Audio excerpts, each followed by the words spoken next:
Welcome to Air Power Podcast. Have you ever heard a podcast with a bit of humor? This is the podcast for you. For today's podcast, I am your host, Princess Kia Mauyaw. And this may be short of hilarious, meaning they are too complex and nuanced for a broadcast. And this episode are guaranteed to make you quite learn something. Together with me are Justine Chanco and Nicole Wicoco. Kindly introduce yourselves to them, guys. Hello everyone, I am Justinian Janko. And I am Nicole Wicoco. And for today's episode of our podcast, we are going to talk about a book entitled Arms and Influence by Thomas Schelling. Yes, it was a very interesting book indeed, and the author of the book is Thomas Schelling. Thomas Schelling was an economist and Nobel laureate that is known for his research on conflict based on game theory. He played a huge role in Cold War era in which he developed the concept of strategic stability and conflict resolution. The ideology he had in the game theory had a crucial factor in influencing the strategies on national security, the environment, and issues in public policy. When he was younger, he had a bachelor's degree, master's degree, and doctoral degree. After he achieved the doctoral degree, he began to explore things with the ability he had in the game theory that gave him a Nobel Prize in Economic Sciences in 2005. Overall, in his work, he had a considerable influence and strong backgrounds in economics and made significant contribution to the game theory and international relations. He had a professional experience as a professor teaching in the field of economics, where he excelled and got him to the different famous schools. Oh, wait, and he is also a government service where he advises and gives an idea to the US government about the national security and foreign policy because he has a various idea in the game theory that the government think he can do a lot of decent work that help the US. Whoa, such a great information about the author of the book we are going to discuss about. So, now let us proceed to the book itself. To start with the introduction of the book, we have here Nicole to discuss it for us. American culture has long viewed military strategy as the art of winning in war as a substitute for diplomacy. However, in today's nuclear-armed world, military power is more frequently threatened than it is used. And also, to Mr. Schelling, the diplomacy of violence is the use of bargaining power and its exploitation, whether for good or ill, to uphold peace or threaten war. In this book, the author focuses on low military capabilities, real or imagined, are used as influence either expertly or carelessly. Schelling argues that diplomacy is difficult for a state to carry out. Why? The diplomatic strategy the author has been discussing throughout the entire book is not the same diplomacy we recognize. Why again? Because of the military conflict present when Schelling composed the book too. I tell us that what happened during those days in history. Because all the diplomacy we are familiar with revolves around treaties and peace negotiation. However, not from the author's point of view, or in those times when the world is at war and they are forced to fight alongside them. Furthermore, the book states that commitments have become especially significant, but states often find it difficult to uphold these commitments because doing so would mean abandoning policy. For instance, the Scarborough Shoal and the West Philippine Sea from Chinese vessels, but we cannot afford to act aggressively towards such a strong nation as China. For instance, the Philippines wants to use all available means to defend the Scarborough Shoal and the West Philippine Sea from Chinese vessels, but we cannot afford to act aggressively towards such a strong nation as China.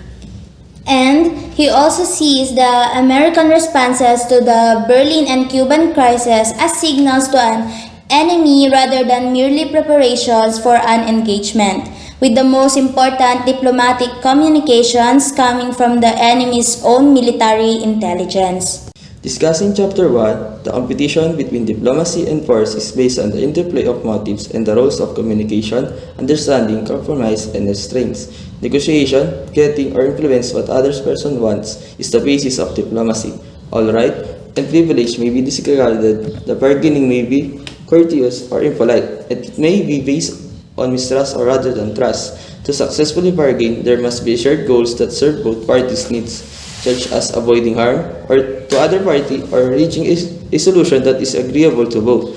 Only nation with a strong enough military should use force. A country can use force to take what it wants and keep what it wants without appealing to another country or meeting its demand. Contrast is a solely military and undiplomatic. It is more interested in strength than interest of the enemy. When used, brute force is successful. However, when held back, power to harm is successful. Your advisory thinks you can carry out this latent damage. When you can hurt, you are influencing someone's favor rather than causing harm or suffering to them. The interests of the parties involved in the coalition by threat of harm must not conflict. Warfare between unequal powers is inevitably characterized by the infliction of pain and suffering on the military. Because of this, negotiations for surrender are frequently so one-sided or the threat of violence is so obvious. Bargaining is successful and violence is kept and reserved. The victim must be aware of what is desired of them to be effectively use the threat of pain or suffering to stop it from happening. Strategic bombing demonstrates that given the potential harm, it is preferable to surrender rather than to fight.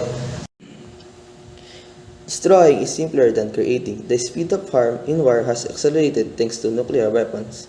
Because nukes can kill more people more quickly than bayonets, they can also indicate that there is always a high potential for conflict-related violence. We can reach the most painful part of war without a full-scale struggle of strength by using nuclear weapons.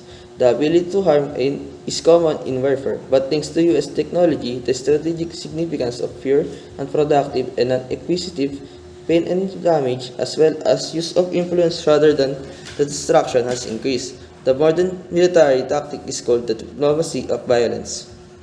To continue the talk, I am going now to talk about the other chapter. The Cold War between the Soviet Union and the American government is central to the concept of commitment. Due to the actions that these two groups have taken toward one another, there are conflicts between them. According to the article, countries try to prevent war because it is ugly, dangerous, disastrous, and expensive all the same time. We can all agree that war is a monster in disguise because it will obliterate anything that causes it and have an impact on those who will be impacted by it. War is expensive in international relations because you must first strengthen your internal power or your economy. Before building and developing your military, it must be enough to support your country because, as we all know, a military is what a nation needs to enter a war. Furthermore, by embracing conflict and competition with the American government, the Soviet Union is depicted in the article as being offensive. The Americans are attempting to maintain composure while also being on the defensive as they consider the potential outcomes of a war with the Soviet Union. The Americans do not enjoy going to war, but if they are forced into it, they will defend their nation against stress because there is no other option. Furthermore, there are two deterrence paradoxes: incredibility and reason. First off, if you can convince someone to believe you will hurt them if they behave badly, it does not really matter how much it will hurt you. This can be explained by comparing it to entering a conflict without knowledge or what might happen to you afterward. You simply enter a conflict without knowledge of the losses you will sustain and how they will affect your fellow citizens and your nation. Second, being seen as fully sane, collected, and in charge of oneself or one country is not always helpful. Justifying this is equivalent to not starting a war or making a threat because a war will not break out if you do not start it. Nice and interesting discussion of the first two chapters, guys. For my discussion, I am going to discuss two chapters following what you two have discussed. Especially in times of war, the world is rife with uncertainty. The world would resemble one based on unenforceable law, with every country abiding by the guidelines established by its adversaries. If all threats were fully credible and implemented, if all threats are physical posts or positions such as tripwires, troop barriers, automatic alarms, and territorial claims, then we will be living in a world of peace or status quo. We will be at peace if we refrain from moving past those concrete barriers, but of course, that is not how the world operates. So it is not that simple.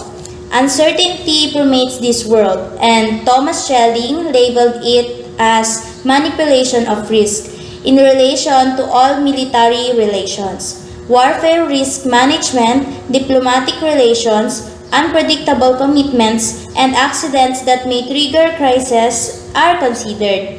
It's like playing Russian roulette when you are uncertain, exploiting the shared danger of war and playing with the possibility that someone might unintentionally cross the brink is known as brinkmanship.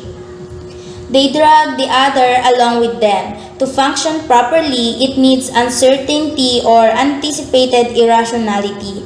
Since neither party has control over the situation, there is a serious risk of an escalation and miscalculation, like the Cuban Missile Crisis between the USSR and the US. Because of these, credible deterrent threats are frequently used, because the limited war is related to major war.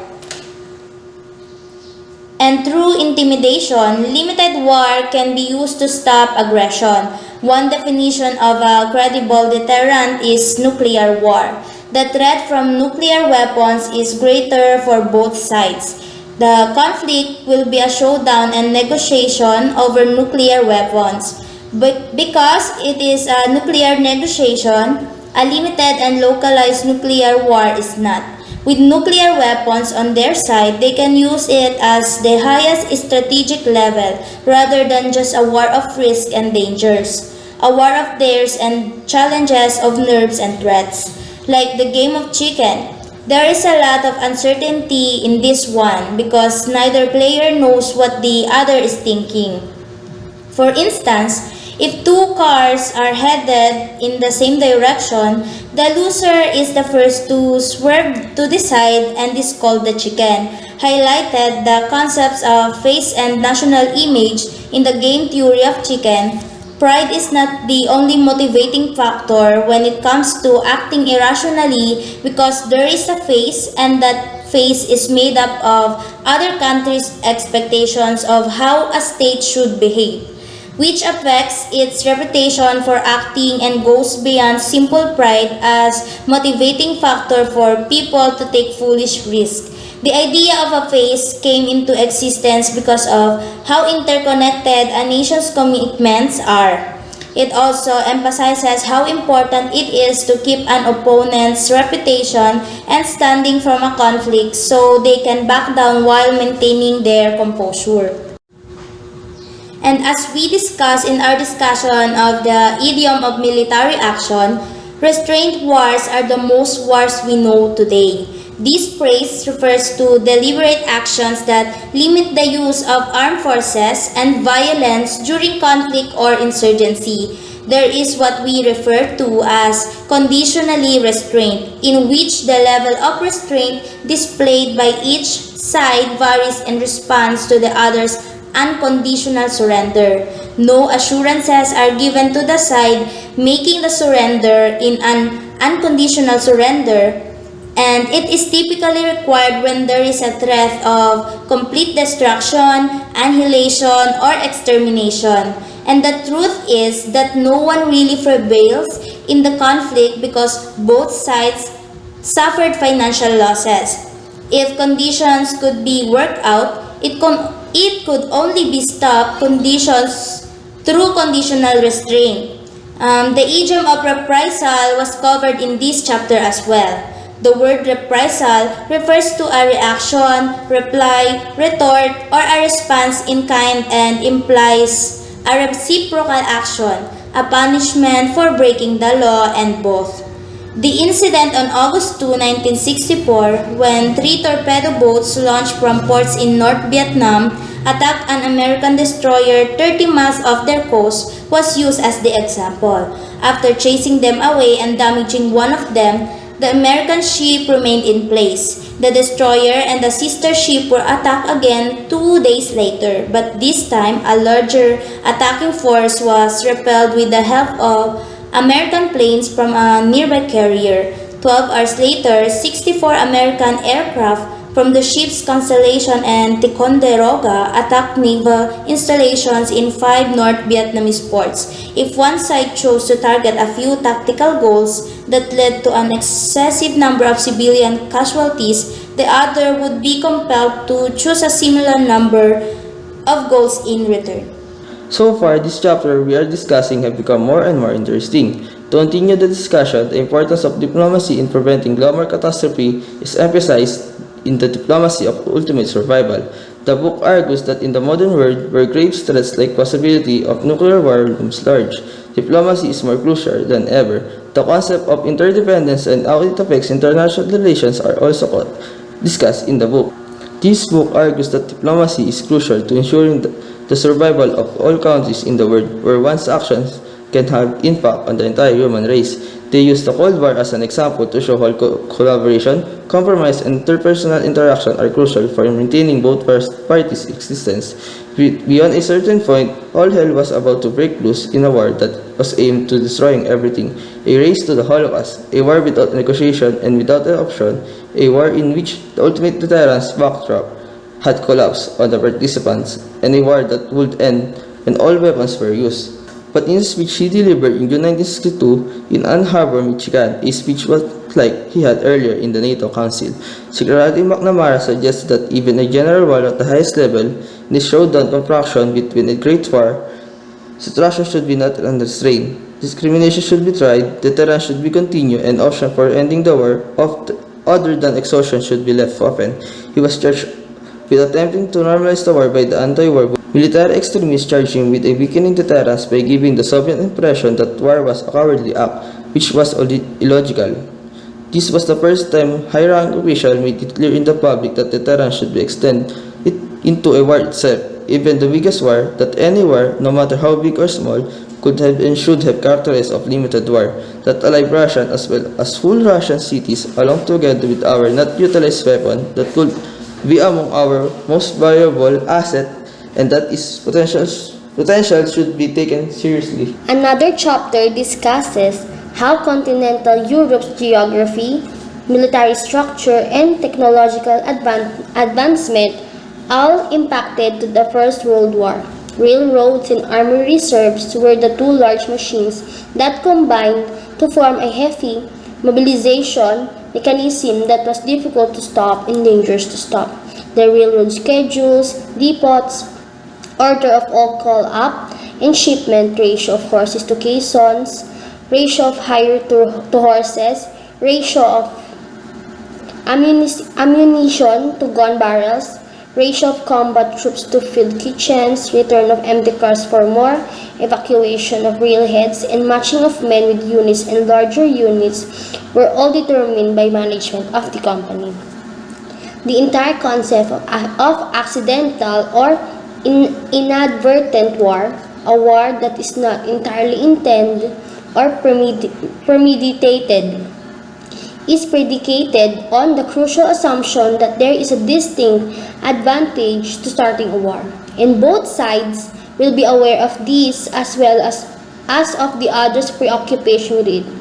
If the nature of military forces give haste and initiative a definite advantage, the urge to preempt the other's preemptions, and so on indefinitely, could become a dominant motive in an emergency. If there were no such urgency to act quickly, it is difficult to imagine how anyone could be propelled into a full-scale war by accident, false alarm, mischief, or momentary panic.